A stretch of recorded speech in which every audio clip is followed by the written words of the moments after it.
Jump off that exhausting hamster wheel and into balanced living with Dr. Marissa. Promise you joy in the mystery.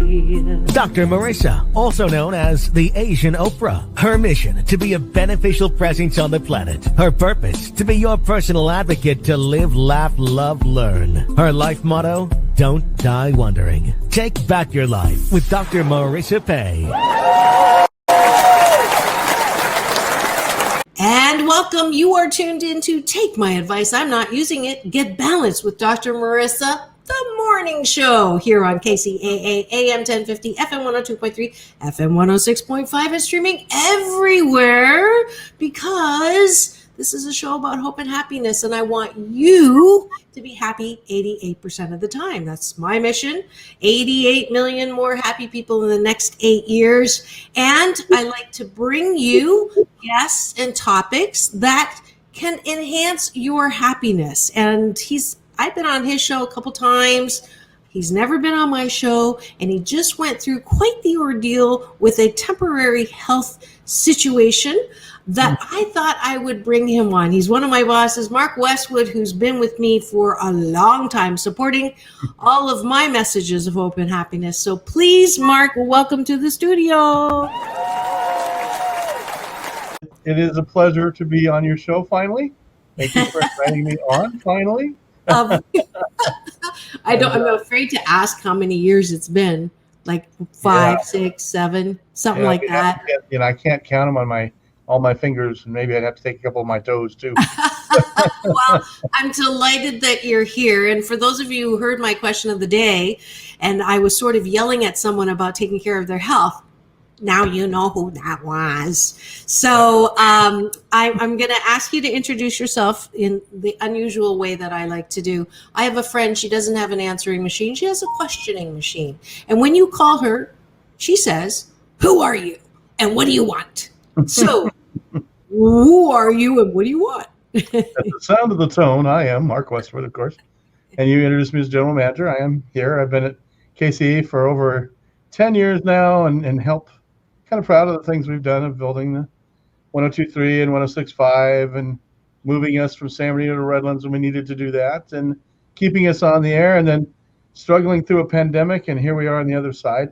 So yeah, that's kind of me. A lot about me is what I do in my work and the people I know and I love. It's also kind of a personal journey and a growth experience, and who I am. I'm not sure who I will be next year or the year after, but right now this is what I'm about, and kind of grateful to be here.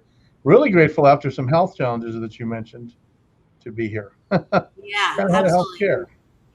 Mark is definitely one of the nicest guys I know and one of the hardest working guys that I know. So that's my experience, and I'm sticking to it. And so tell what happened. Well, and I'm asking this because a lot of people have asked me what happened. I'm like, wait till I get him on the show when he's feeling better, and he'll tell you exactly from the not horse's mouth, from Mark's mouth. Like in this time of the pandemic, and if you've ever tried to get health care in the United States, and we have health insurance, we don't have health care really. And then the health care comes secondary to the insurance. But we all had a hard time during the pandemic getting good, adequate health care. If you had COVID, they were putting all the resources to you. But if you had something else that the doctors didn't want to see you personally, and you were getting a lot of, video phone calls and things like that. And that's kind of what I went through. And so I had a bacterial infection in my lungs, which no one knows how you get that, but it's not a virus, it's an infection. It's not contagious. And it wasn't treated right. It wasn't analyzed. I didn't have a sputum taken. So they were treating me with the wrong drugs, and it didn't work, and it kept progressively getting worse. And so no one knows what happened. Just in a nutshell. And you had a COVID test, and they said you do not have COVID. I had 7 COVID tests, to be honest with you. Wow. By the time I was in the emergency room at the end of June at Redlands Community Hospital, excellent hospital, by the way, they did another COVID. That was my 7th test. But so, and long story made short, right after Father's Day, I woke up, and in the morning, my face felt kind of a little numb. And of course, I thought, I must have slept on my face wrong. So I kind of waited. It was in the lip here on my left-hand side, and it just kind of kept creeping up my face. And I have diabetes, which is another tenet of having this diagnosis.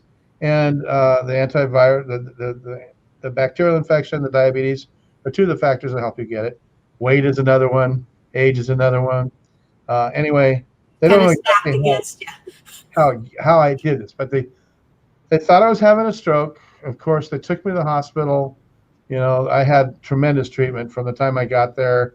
They were announcing over the speakers stroke 14, which was the emergency room I was in, and there were people running in there. And that hour of time, you know, where you have the drooping starting to happen, and in a stroke, that's the magic hour. So, right. I mean, I had a neurologist on the video screen in front of me with the cameras, and they were testing me and MRIs and everything else. I was about 4 days in the hospital, and they finally figured out that I had something called Bell's palsy, not a stroke, which is good and it's bad news. The good news is I didn't have a stroke. Right. I'm going to recover from it. I'm not going to lose my speech, whatever. But the bad news is that is a virus in your central nervous system, in your face particularly. It's affected by your eyes and your eyesight, and you can have that for up to 2 years.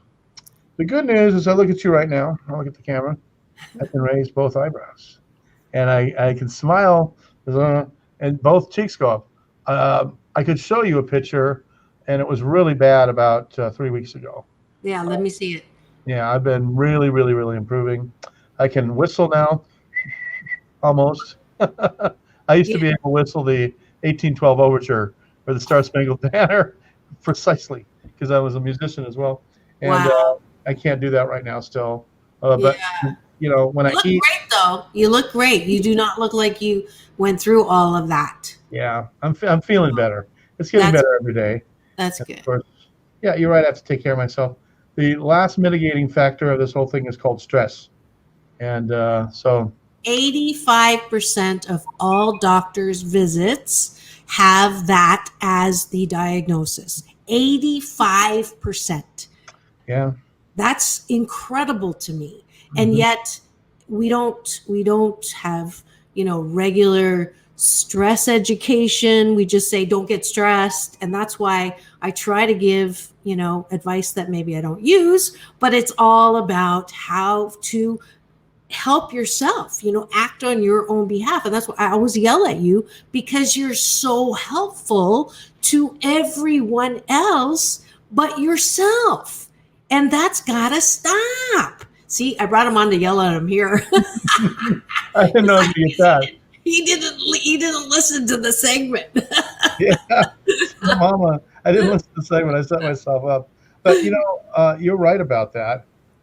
And I tend to, and a lot of people do this, especially men. You got this to do, you got that to do, and the health appointment will wait.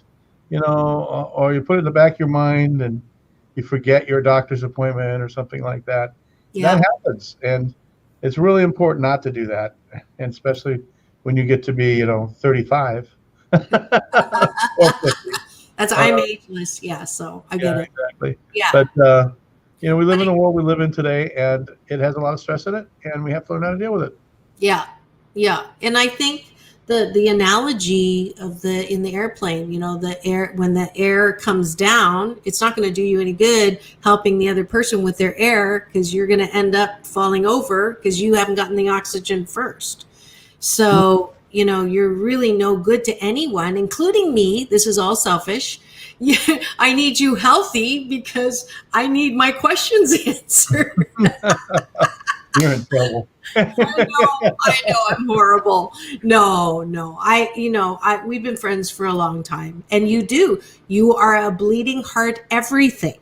And the people that you help, I would say more than half of them don't deserve your help. I'm sorry, don't put me in that category. Okay. But I mean, seriously, it is. And let me just harp on this for one more minute, and then I'll leave you alone. It is about self-love. It really is. It's about because we grew up learning that to be selfish is bad. And that is BS. That is a belief system that continues to level us with stress. You are the most important thing. So when people say service, we got to serve others, everybody else has got to come first, take care of everybody. And I'm like, no, it's not God, others, self. It's God, or whatever you want to call that higher power thing, energy around us, and then self and others. Selfishness is not a bad thing. So that's your message. Yeah. And in appropriate measures and forms, you're absolutely correct. As far as health, from womb to tomb, they say, you come in alone, you go out alone, and you got to take care of yourself in between. Oh, you're right. You can't take care of others. And, we've been trained in the last few decades to work, and kind of put in situations where we have to, and we don't have any other choice, Excuse me for a second. Yeah. Well, actually, we do, but this is a good time to take a break so I can allow this CNBC, NBC News and Sports and Weather that you make me insert into my show. So we'll be back with more Mark Westwood here on KCAA, the station that leaves no listener behind.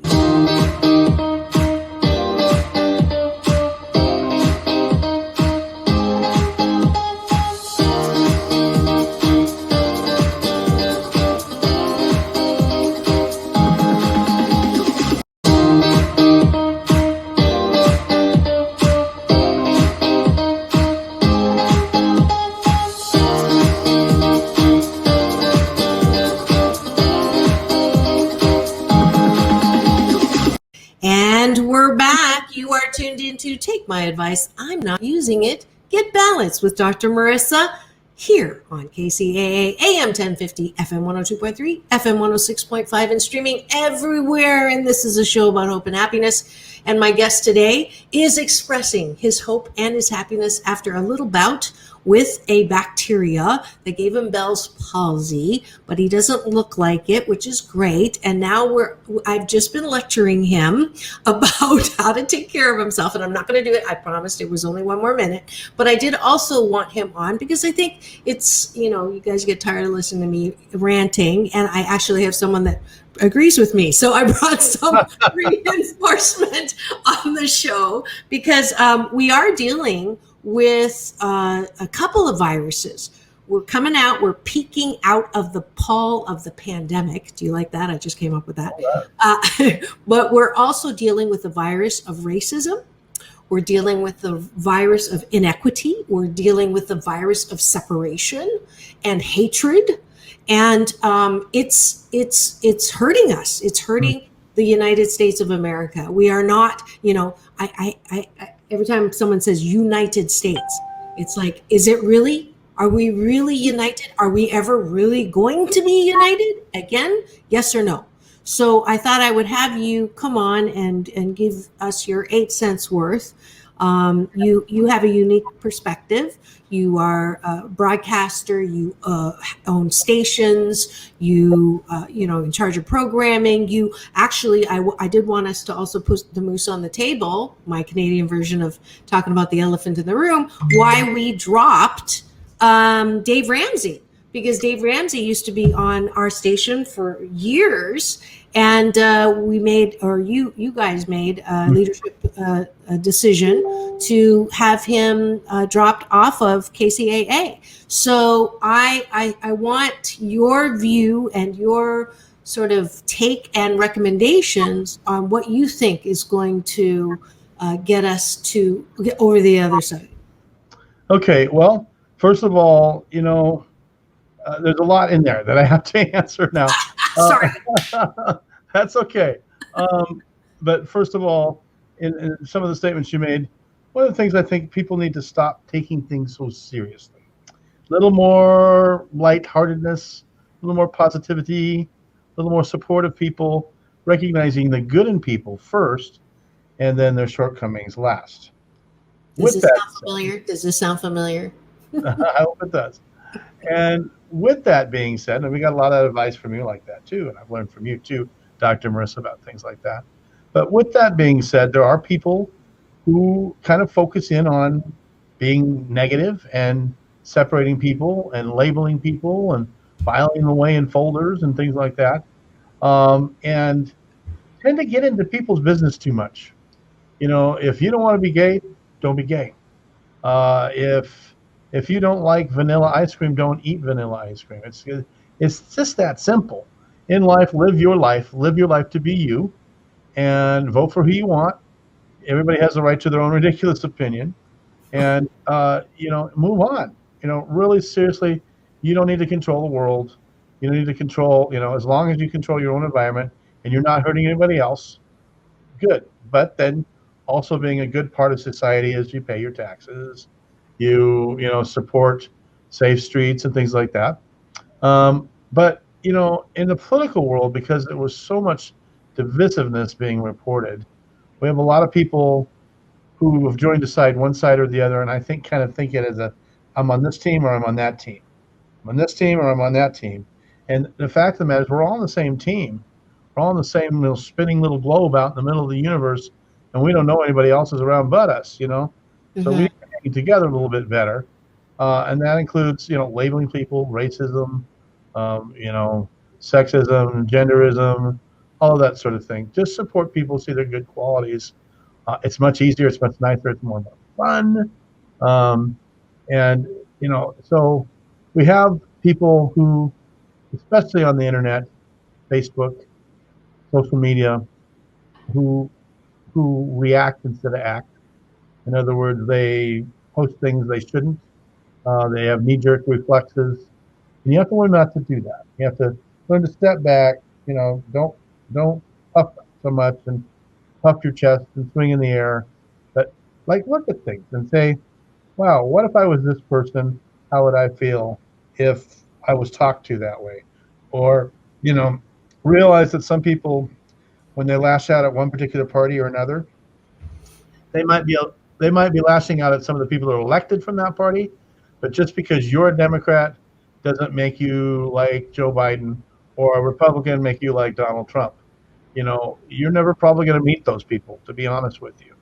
I've had the opportunity to meet some people because I'm politically involved, and I've met Joe Biden a couple of times. I've met Hillary Clinton. I've met Bill Clinton.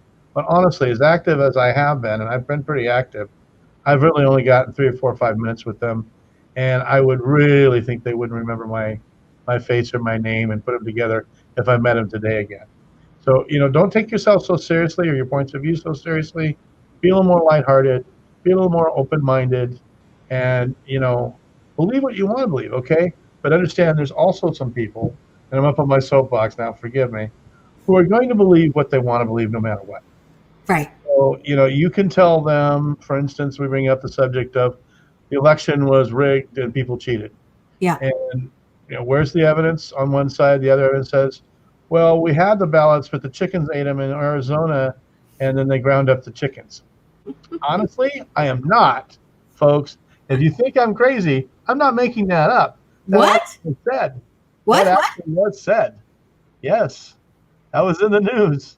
I missed that one. Okay, well, they were, Arizona was doing there was some sort of a company that was hired by the other side that said that the election was cheated, that said that they were doing an audit in Arizona. They were specifically auditing the Arizona ballots to see if there was cheating, and that they found ballots had been fed to chickens who ate them, but that then they couldn't analyze the chickens to see if they had ballots in them, I guess. I don't know. And so, because the chickens were burnt up or ground up or whatever. So this is not, Google it. It's there. There's craziness in the world. That is so crazy. I didn't hear it, but I unfortunately, I believe it. And you sound crazy when you're talking about it, but then you say it and it's like, it's crazy. But you can't make this stuff up. Well, so I agree with Dave Ramsey then. Do we have time? Keep going. Huh? Do we have time to speak to Dave Ramsey? Oh, for sure. But I want to finish this part first. Let's finish this part first. So I absolutely agree with you in that I think it's so important. Believe what you want to believe strongly what you want to believe. can you leave it alone and not try to get everybody else to believe like you believe? So that's the principle that in theory would, that way is whatever religion you are, just believe in your religion. Do you have to evangelize everybody and say, God's mansion has many rooms, but mine's the penthouse and yours is in the basement. So, mine's 14:3 paraphrase, by the way. Yeah. So, exactly. So it's like, yes, there's many religions, but mine's still better than yours, and you're going to hell unless you have mine. Many rooms yes. for many people. If it were not so, I would not have told you so. Yes. Well, my grandpa used to tell me all the time. Yeah. So I get that, and I understand that, and it is true. However, how do you allow people who kill people because they hate them, the Asian hate crimes, punching and killing elderly, helpless Asian, I can't let people believe what they believe if that's what they believe, that it's their right to tell them to go back to their country or call me a gook and tell me to go back to my country. I can't be okay with that. I can't be lighthearted about that. Oh, no. But there's a difference between having an opinion and taking an action. You can't allow people to shoot and go into a crowd and shoot people either. You can have that opinion you don't like one person or another. But, folks, and I'm speaking to everybody here, not everybody's the same. You can't get two dogs to go in the same direction. You can't get people to think the same. People don't taste the same, react the same. That's the same of every class and group of people, whether it's Asians, blacks, Euro-Asian, whatever, These labels are just kind of, and it is sad when somebody does that. And those people, I really do believe, are the exception. And this is what people need to understand. They're the exception to the rule. Most people are very good people. Most people don't hate people. Most people are supportive of people, get along with people. And if you are a decent, healthy person, you should be doing that, because there's much more for you to focus on than that. How about your own education? Get some education so you can apply it and earn money in life. Acquire comfort for your family and friends. Keep yourself safe. Taste things that are good. Go to fun places. Those things are so much more worthy of that than invading the United States Capitol and sitting on Nancy Pelosi's desk and telling her off. It's just kind of craziness. Right. And it is, I like that. I like the highlighting that the ones that you see that you shake your head at are not the majority. Right. The ones in Capitol Hill are not the majority. Now they may feel and look like the majority because major news outlets cover them ad nauseum, and the Russian fake news covers anything to get us to fight at each other because it serves them for us to be divided. So it is definitely right. It's really important to say. Otherwise, all white people are bad, right? Let's just say that. And news, you've heard the term, if it bleeds, it leads. That sensational news is what sells things for whatever reason. It's just like the preachers in church. They're the fire and brimstone and damnation. They tend to have bigger collection plates than people who are more positive. And, but it's the people who are positive that no matter what their political persuasion is, that I see showing up to the park with food for people who need it. Exactly. Comfort for people who need it. And that's how you're more valuable in life.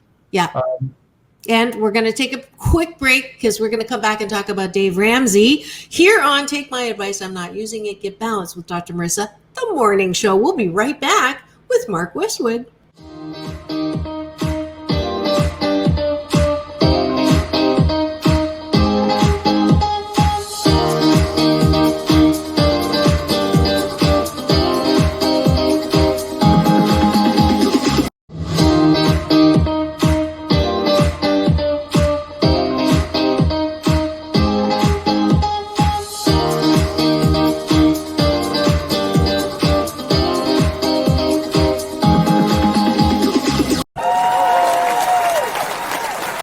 welcome back. You are tuned in to Take My Advice. I'm not using it. Get Balanced with Dr. Marissa, the morning show. We're starting this week, Monday, with one of my favorite people, Mark Westwood, who's here to tell us why we kicked out Dave Ramsey from our lineup at KCAA. Here we go.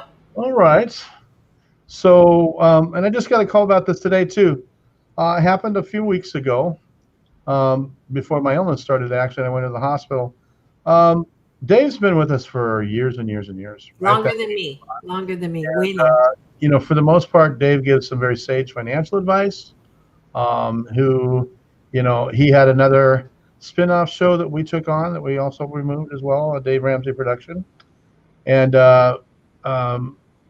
pretty much I thought it was a non-controversial show. And we started getting calls about some of Dave Ramsey's employment standards and what he was doing among his own employees. And this is pay attention to your own life. Take care of yourself, like we've been saying, not just in health, but take care of yourself in your own personal matters. Mm-hmm. And what you do, if you don't believe that that's right, don't do it yourself. But don't try to control others from doing that. Everybody has life, liberty, the pursuit of happiness, justice. That means they can choose their path. And if you decide to not get married, for instance, and you're not a Judeo-Christian, if you decide you're going to have a baby out of what they call traditionally wedlock, wedlock is a terrible term, by the way. Isn't it? Yeah. But same as till death do us part. Right. Love, honor, and obey. Anyway, the obey part kind of takes some people off. Yeah. But you should be able to do that. And that's what we come to as a nation about, is to have that liberty to be able to choose our life and our lifestyle. And we need to have certain protections in the employment place that say that your employer can't come in and say, you had a baby out of wedlock, or in this particular case, you had sex out of wedlock. Okay. Premarital sex. It's not even a term anymore. Which was what Dave was doing, and firing people for it, for living an unchaste, unpure lifestyle. And why would we be, upset about that? Because as good standard, people, fiduciaries of people in the radio business, we say, wait a minute here, that's just a wrong practice. Because how do you know if somebody's had sex out of wedlock? Well, guys aren't going to show it at all, right? It's going to be girls who get pregnant. And then the girl's penalized. Because the guys might be having sex all over the place in the company, and they're not going to fess up to it. But the girls are going to have to fess up to it, and they're going to get punished, and they're going to get fired for it. And so he was doing this, and he'd been doing this for a while. It was called to our attention, and we said, as good custodians of our world and our environment, we are going to do something we can do, because this is where we invented it, called canceling. Yeah, if you want to call cancel culture, that's what it is. But we canceled him on our radio station because we couldn't abide by that. And the only way we could get his attention was to do that. And now we're getting some phone calls here and there. Oh, bring him back. We support Dave Ramsey. Well, apparently they just realized, after me emailing them and the owner of the station emailing them and posts and everything else, that, we don't have our Southern California major, outlet here that covers most of Southern California with 3 radio stations any longer. So maybe that's getting him to think a little bit about what he's doing. And, whether you believe or not in that sort of set of values where you get married, then you have your baby, or you don't have sex outside of wedlock, that's your set of values, but don't impose them on anybody else. Exactly what we started the show talking about. Go and have your BS, have your belief system, have it strongly, but don't try to impose it on everybody else. Like, what is so difficult? And then I have to say, well, but then there are some beliefs that I just have to impose. Like it was kind of embarrassing. I went to a rally, an AAPI rally, in honor of Cesar who was punched in the face by a white male in Donkonabe Park in Cerritos early in June. And the rally was great. And Janice Hahn, Board of Supervisors, was there. The Sheriff Sheriff Alex was there. And there was a guy that, I'm not going to say his name. He got up. All the Asians all the speakers were Asian and talking about different. We had one of the Transformers there. A lot of people talking. Pardon? It was a big event. It was a huge event. Yeah. And so this guy started talking about, we can't stand for Asian hate crimes. We have to stand up and not be wussy. And it was a good message in the way that it was like, let's take let's not be the model minority kind of thing and just sit back and take it. So I thought it was an interesting, and he said some nicer stuff, not all angry and all that. And so I invited him to come on the show. And then I went to investigate, and now I'm going to probably get in trouble for talking about politics, but I can no longer not talk about this because it's just not right. So he is a strong, I called and said, your website says strong conservative. I said, I'm just curious, are you a Trump supporter? And he said, absolutely. And I'm like, how can someone be a strong Trump supporter? And maybe, you can set me right on this.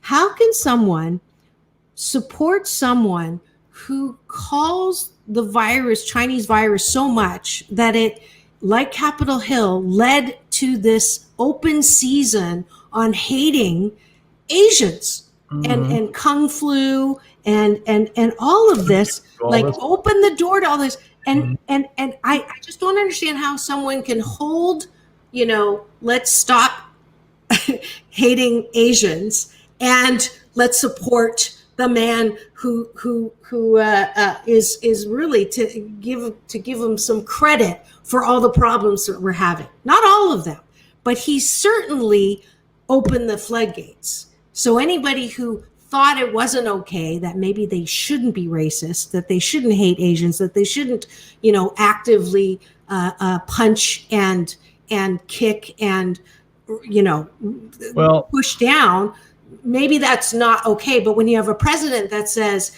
Kung Flu and Chinese flu, and it all started, it's their... We had a president. He's no longer president. 8 million people stood up and said, more. We're not going to have you anymore. Thank God. But there's still the other 7 million that said, we still want them. Right. Actually, it's in the millions of people who voted for Joe Biden more, but I think Joe Biden got close to 90 million people votes, and Donald Trump got 77,000. I can't remember exactly, but those numbers are pretty staggering. It's the biggest election we've ever had, and it shows you how divided the nation really is. Right. And Trump supporter is another label, unfortunately, and it does adequately define some of these people who have these beliefs, which to me ultimately show a lack of faith. If you have faith in God and your creator, or your savior, or whoever you believe in, you believe that they will take care of the world and that they let go and let God. You've heard of that before. Mm-hmm. And this is the truth. You don't need to impose it on the world. Things will take care of themselves, as they seem to be taking care of themselves, thank God, with COVID. And unfortunate about Asians being so discriminated against by these people. It's just terrible. I know you and I love you. I have a good friend, Congressman Mark Takano, an Asian guy who I worked with on Howard Dean's campaign. He's a friend of mine. Without sounding too bad, I've made to love and been intimate with Asian people before. So, how do you hate people like that? Maybe that's the key. Everybody needs to just go out and start having sex with everybody. No, anyway. Oh my God, I can hear it now. Terrible. Fred's going to be calling in a second. But Dave Ramsey definitely won't be on my show now. Yeah, anyway, right. But it's the truth. People need to stop and stand against hate. They need to stop it. and do like I do. I say, stop labeling people. No, no, no, no. We don't do that. Nobody's all the same. Just like all the Trump supporters aren't all the same. Because I'm going to attack Trump a little bit. I'm going to have to. But what has Donald Trump in his life stood for? He's won on every side of every issue. It's only been in the last 4 or 5 years that he decided I can benefit being from the ultra conservative side. Before that, he was donating money to Planned Parenthood. He was friends with Bill and Hillary Clinton.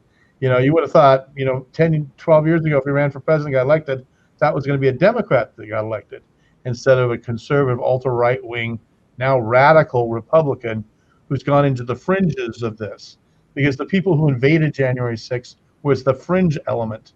The people that are lashing out at Asians and, heaven forbid, the guy that killed all the Asians in the health spa, his fringe, somebody who walks up and shoots, 100 people in Las Vegas, that's fringe. What do you want to be, a part of the fringe, or do you want to be a part of regular society?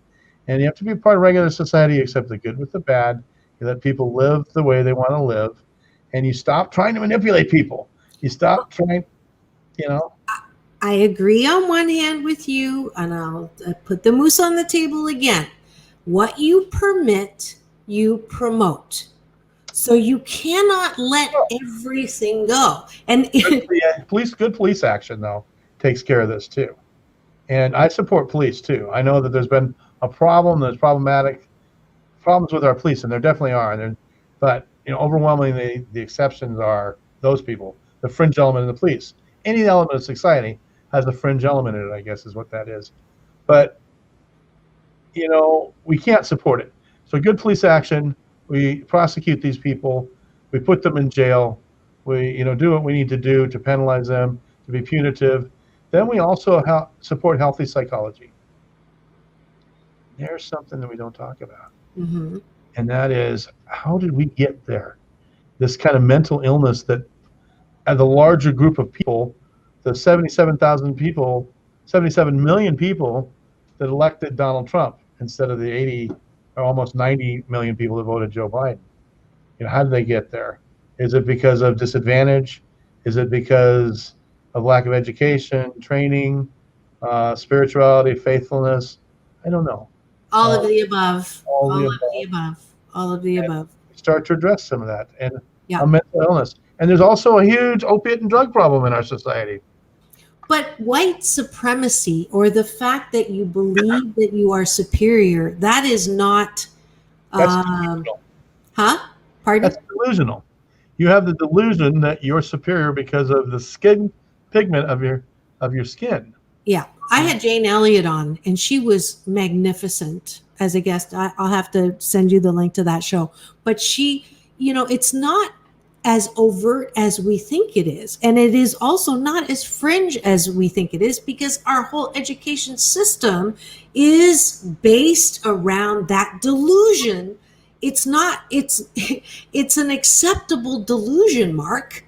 I know you don't want to believe that, but look at all the fight right now with critical race theory that's going on. We're not going to allow any kind of truth around what happened to people of color in this country. We're just not going to do it. That's not delusion. That is purposeful miseducation. And when Jane Elliott, she held up a map, are the maps that everybody has, they are not to scale. It makes Greenland look like this instead of like this, what it is. It makes North America, our part, look like this when it's actually like this. So it's a delusion that has a foothold in every part. And I'm not just saying this as an Asian woman, and I'm not attacking. Pardon? We have to address that, and you're right. And this happens, and it gets ingrained in the fabric of our society. Exactly. Delusions do, depending on where you come from. I believe in regions. There's not a one-size-fits-all cure for this. We're going to have to take it segment by segment, society by society, not accept it, as you say. Stop it when we can, prosecute it when we have to. But the fact of the matter is that children in California are probably getting a more diverse education than people in Oklahoma, children in Oklahoma or Kentucky. and we need to come to terms with that and then figure out how to do it.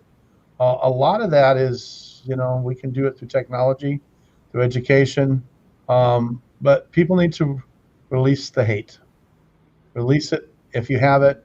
We all have our own internal prejudices. True. And the person that says, "Oh, I'm not prejudiced," they're lying to you. That's all. They are lying to you. People that say they're colorblind or they don't see gender, they don't see color, it's not possible. Psychology will let you know in the first, 6 seconds. The first 3 things you notice are age, race, and gender. And you cannot not unless you're dead. If you're dead, you don't notice it. So you cannot notice say our similarities more than our differences, but we do, unfortunately, notice those differences. We and all do. The people that tell you they're not prejudiced that you have to worry about. It's the people that go, "Well, I'm working on it. I'm trying not to be. I'm going to stumble. I'm going to fall down once in a while. I'm going to get angry, but I'm going to get back up on that horse and not be that way." Mm-hmm. And I've had a lot of my Caucasian friends ask me what they can do to show that they are, they really do value diversity. They want to end racism. They're not the, the outliers that show up on mainstream media as the sensational.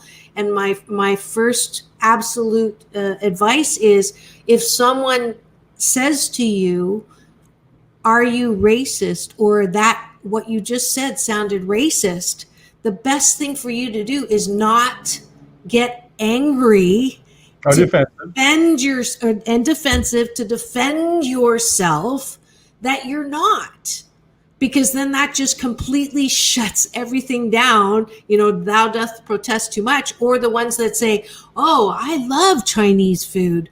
I have Chinese friends. I have an Oriental rug. I can't be racist." And again, I understand you're trying to prove that you like diversity, but just in those statements, they are racist. They can be impacted as racist. Your intention may not be to be racist, but the impact is racist. So if everybody could care about not just, "Well, I didn't mean it that way," I didn't mean it that way, but is it possible, even if I didn't mean it, that you took it that way? And the if we first can question all you do should that, ask is, somebody says, "You just made a racist statement." mm-hmm. Say, "What did I just say?" Exactly. And try and understand why it was a racist Exactly. statement. Apologize. Sometimes, folks, you apologize even when it's not necessary. It's a concept. The Pope practices apologetics. It's something called apologetics. It's called being kinder, gentler, trying to love and get along in the world.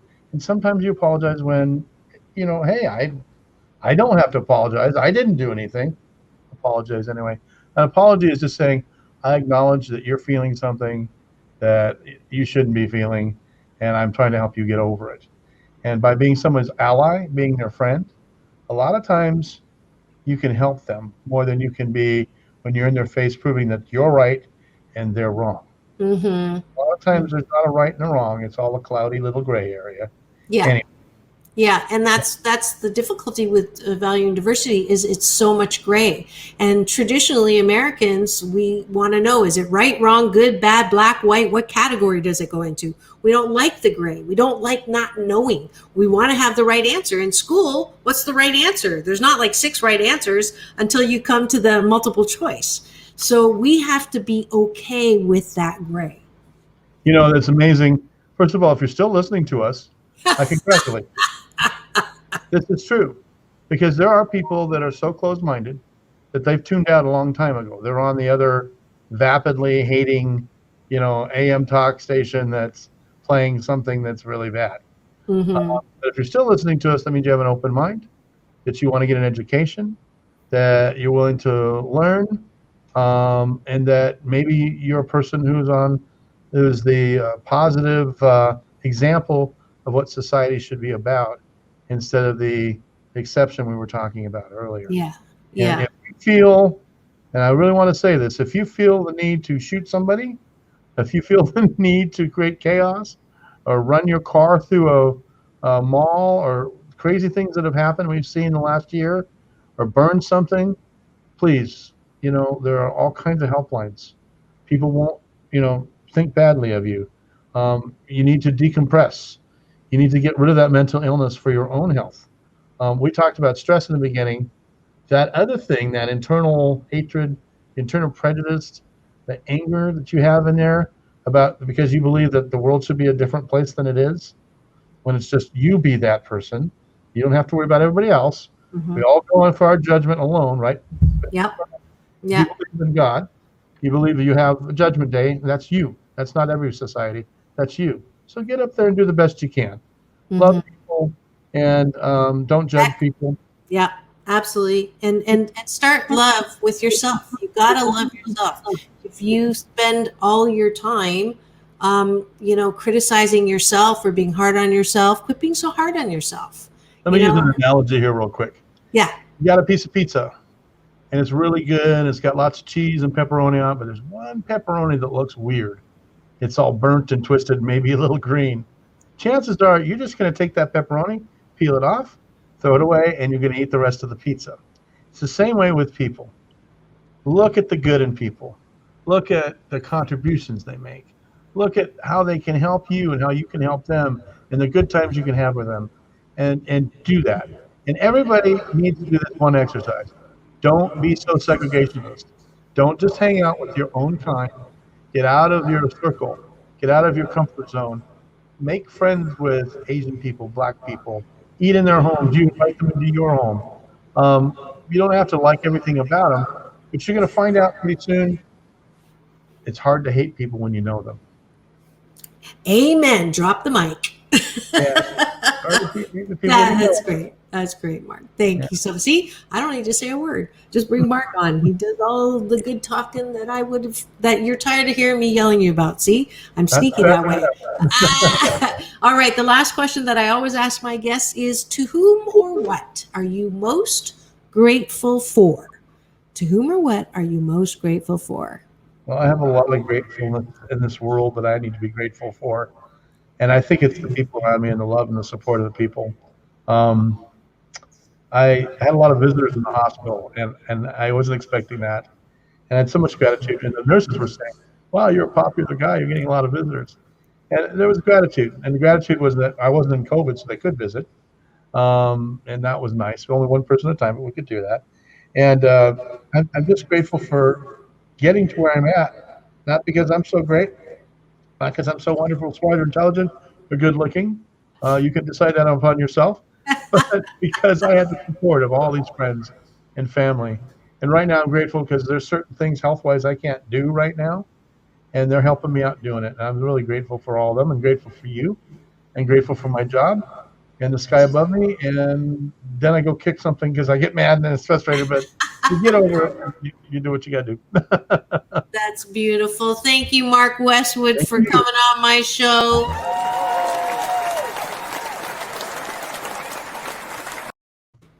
I hope you've enjoyed this installation of very, I would say, positive squared.